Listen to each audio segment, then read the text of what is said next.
Welcome to Exploring the Mystical Side of Life with your host, Linda Lang. Hi, this is Linda Lang from ThoughtChange.com.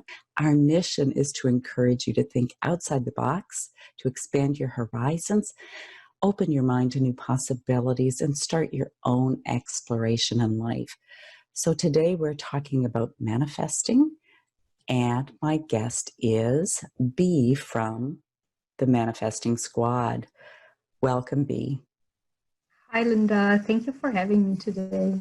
We always like to talk about manifesting because that's what we're doing every moment of every day. And what we're manifesting is the expression of our life.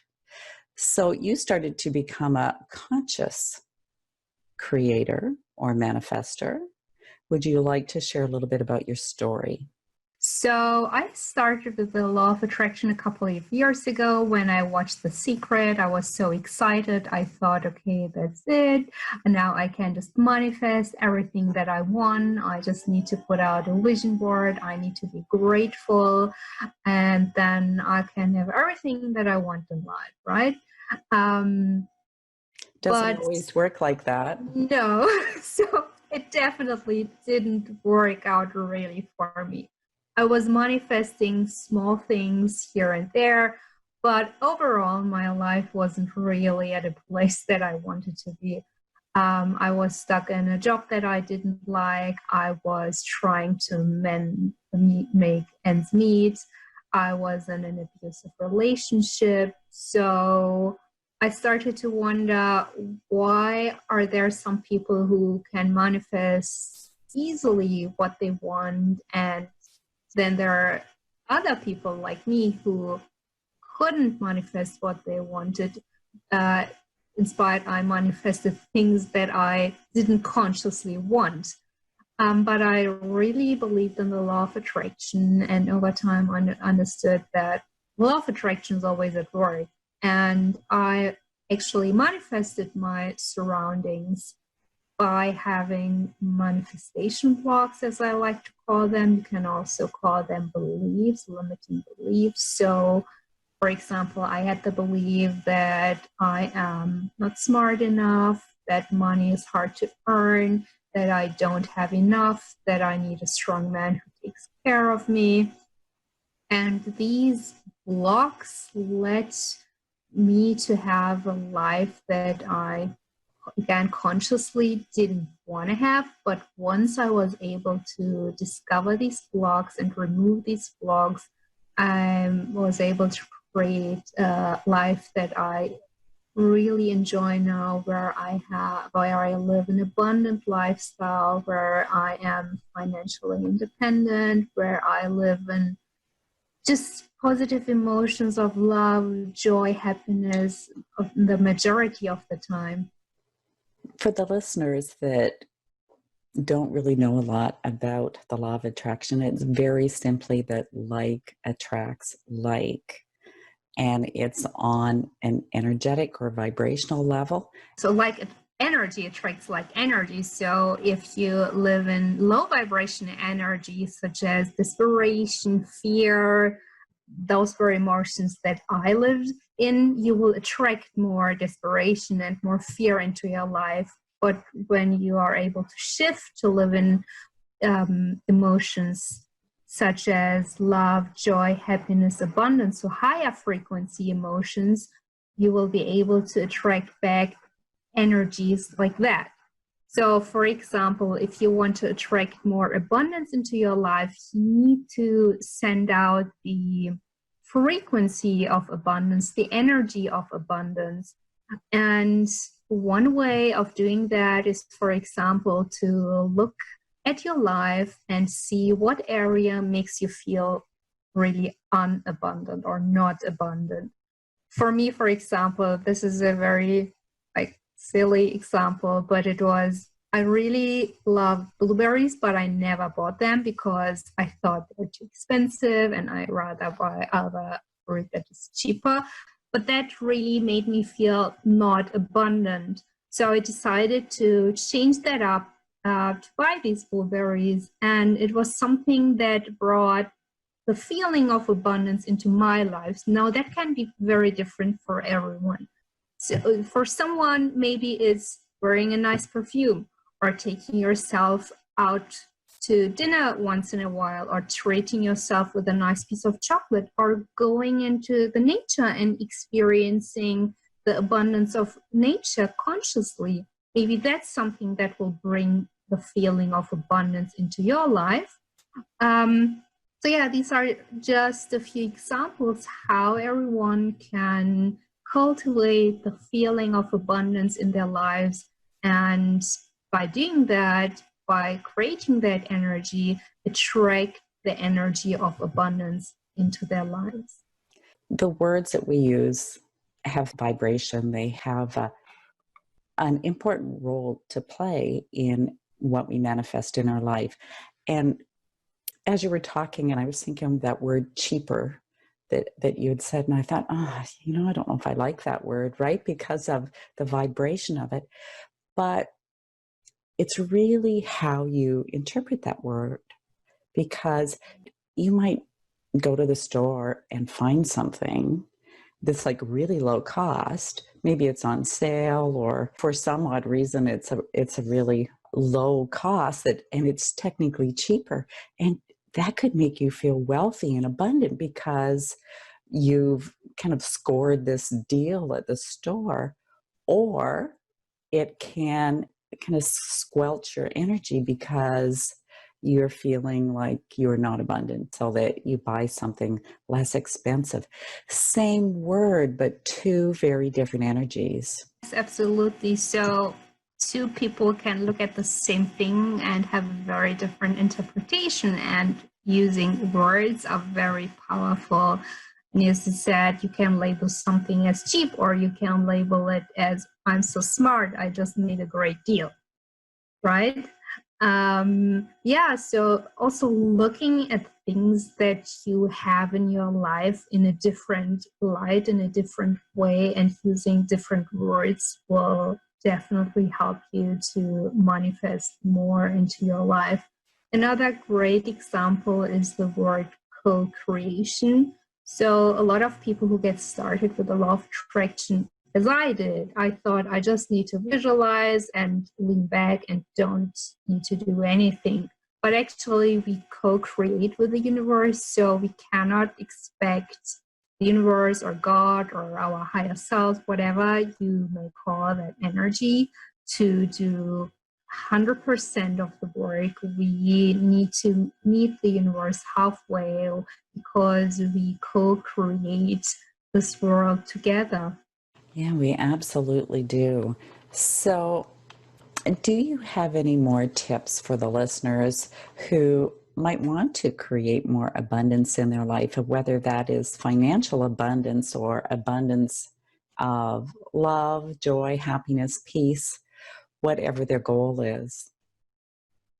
Yeah, sure. So another way that I love to manifest is by connecting to the higher power, to the higher energy, and let myself feel it, to feel, where do I have blocks? Where do I feel these blocks? Maybe if I think about not being abundant, do I feel it in my stomach or in my heart or in my head? And just consciously connecting to the higher power and letting that light work through your body.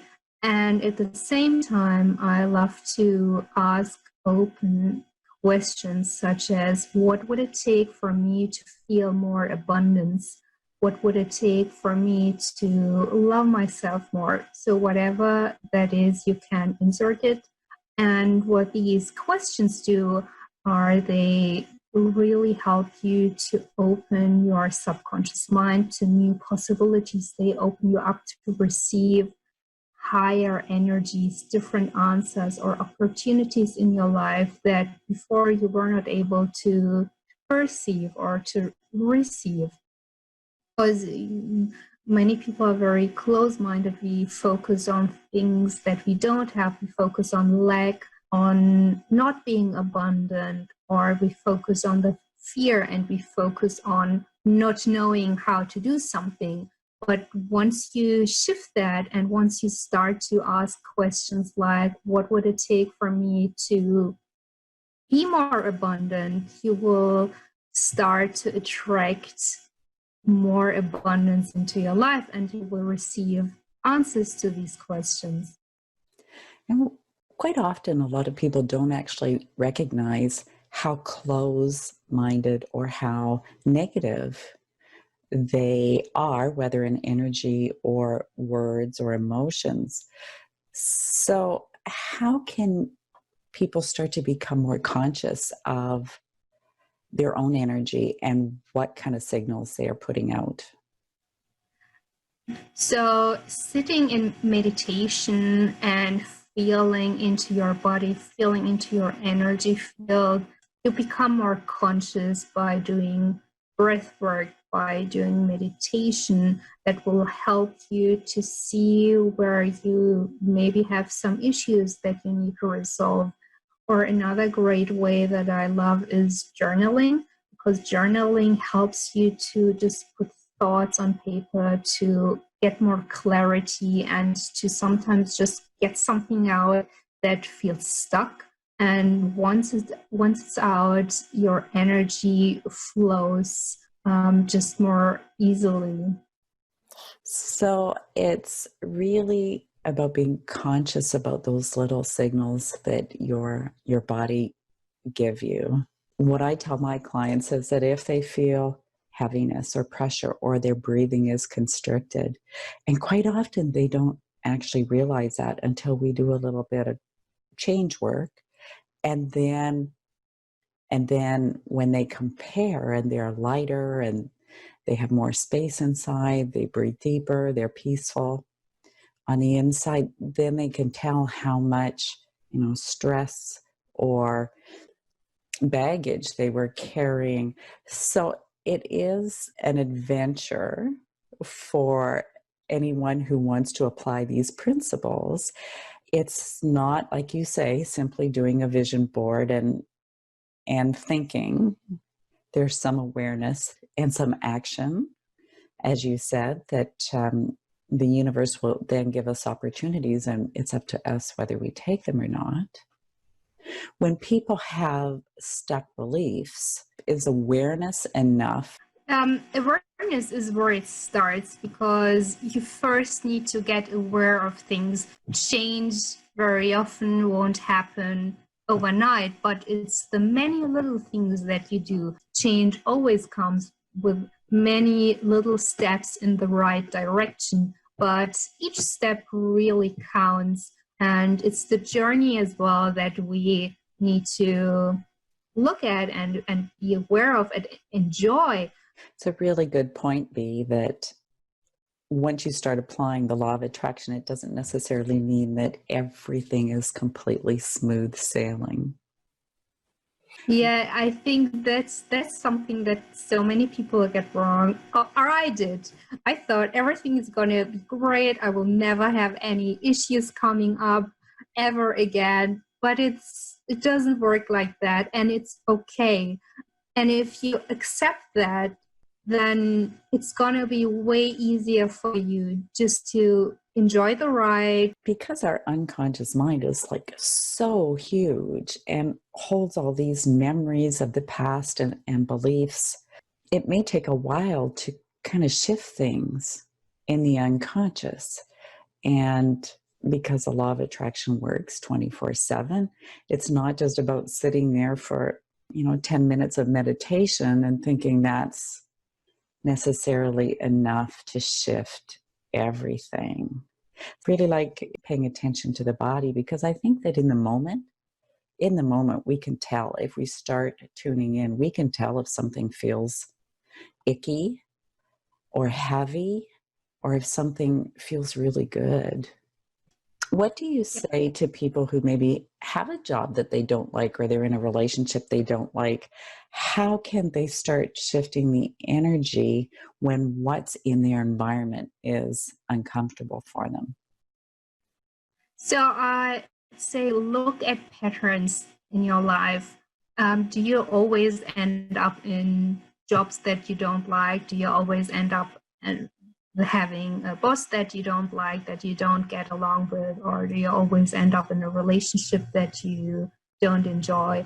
And what is the underlying pattern, and what is the belief that leads you there? So what is the belief that you need to work on, and to really break through that belief, that block, to change your life? And in the meantime, it probably wouldn't hurt to spend some time doing things that you love, just to get that vibe up. Yeah, working on your vibration and raising your vibration is so important. And yeah, maybe you are right now in a job that you really do not enjoy. Maybe you can find something that you still enjoy about the job, or that you can enjoy outside the job. For example, if you have a commute, how can you make use of that time? Maybe you can listen to inspirational audiobooks, or you can watch videos. So how can you integrate a bit of joy into your life? Maybe in the lunch break, you can sit out in the sun, have a cup of tea or a cup of coffee. So really, again, these little steps, bringing little islands of enjoyment into your daily life, will help you to raise your vibration.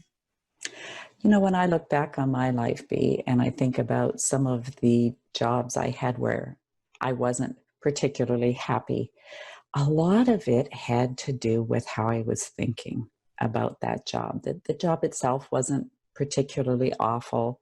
There wasn't particularly awful people that I worked with, but there was, I guess, a very narrow perspective that I held. I guess my question to you would be, how do we know when something is in our life because we've created it with our thinking, and it's probably not as bad as we think it is, but because we're thinking in a very fixed way about it, we can't see any other possibilities? And how do we know when it's actually for our own growth and evolution? If you don't like something, it's probably for your growth. At least in my experience, it was. Even when I was in an abusive relationship, it was for my own growth, even though, of course, I did not enjoy it. When I looked at my life and when I oriented myself into growing from that situation, I asked myself, what can I learn from this?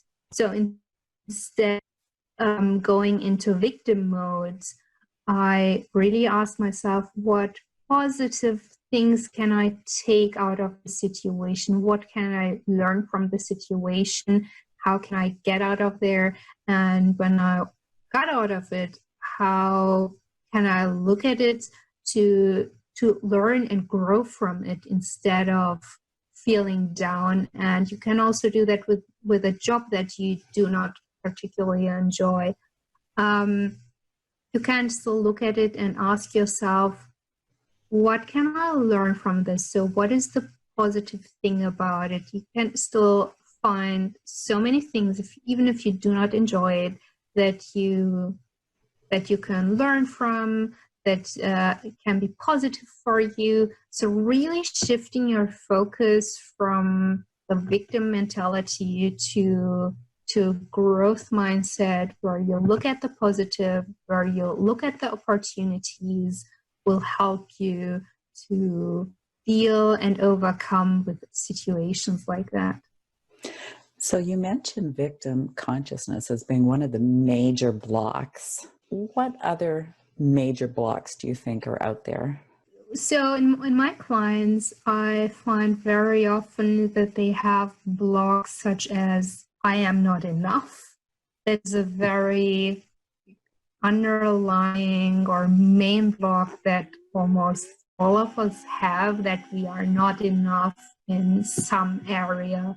May it be I'm not smart enough to do something, or I'm not good enough to be loved.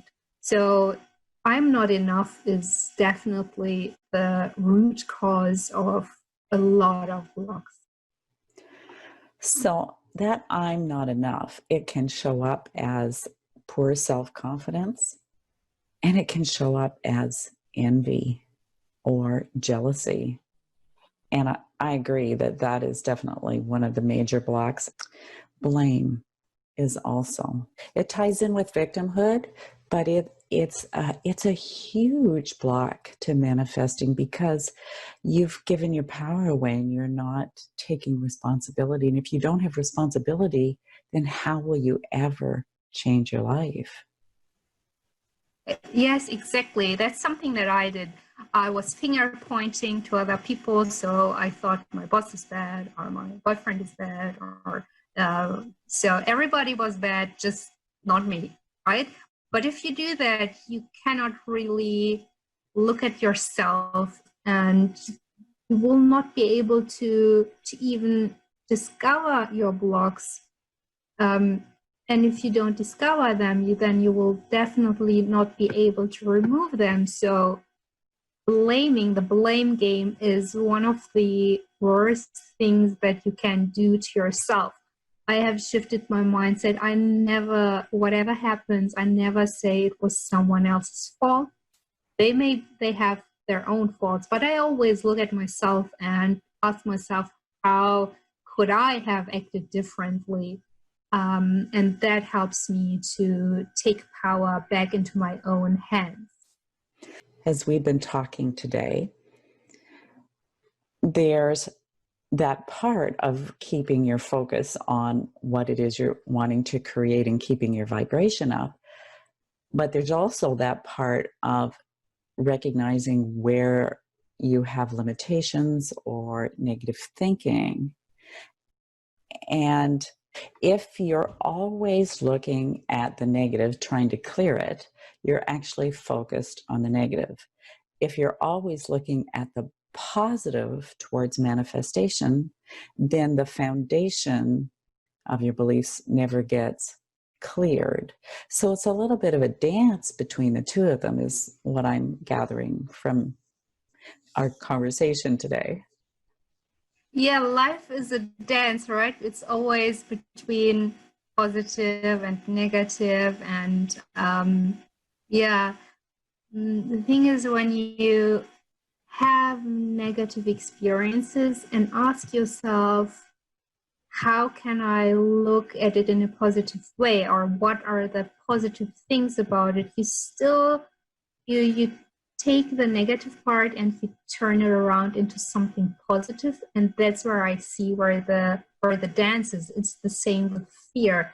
Fear is actually a good thing, right? It is there to protect us, but we just need to make the decision. Is it something, of course, life-threatening, and fear tells you not to do it, and it's totally true? Or is it something where you need to take the fear and dance with it and just overcome it and do it anyway? So, B, is there anything else you would like to share with our listeners today before we wrap up?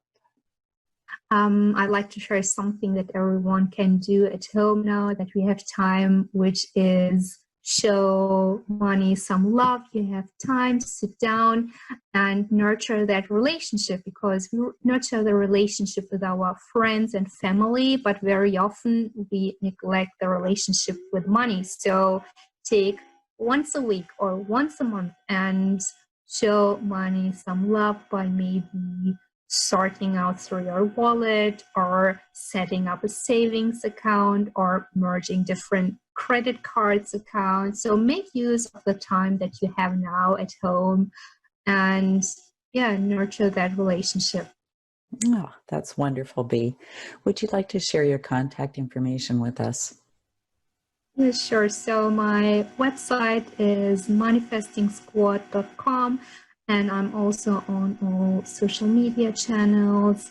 I have a Facebook group called Manifesting Squad that you can join for free on YouTube, Pinterest, and Instagram, also under Manifesting Squad. Okay, we'll make sure we put all the links in the show notes. Well, B, this whole thing fits in really well with my Master Your Money Mind course. I'm going to pop the link to that in the show notes as well. Thank you for listening to this week's episode of Exploring the Mystical Side of Life. You'll find us on YouTube, on iTunes, Anchor.fm, and on Facebook. If you enjoyed this podcast, please subscribe and consider supporting us through donations to help us bring you more interesting guests with interesting perspectives. That's it for this week. We'll see you again next time. Bye for now.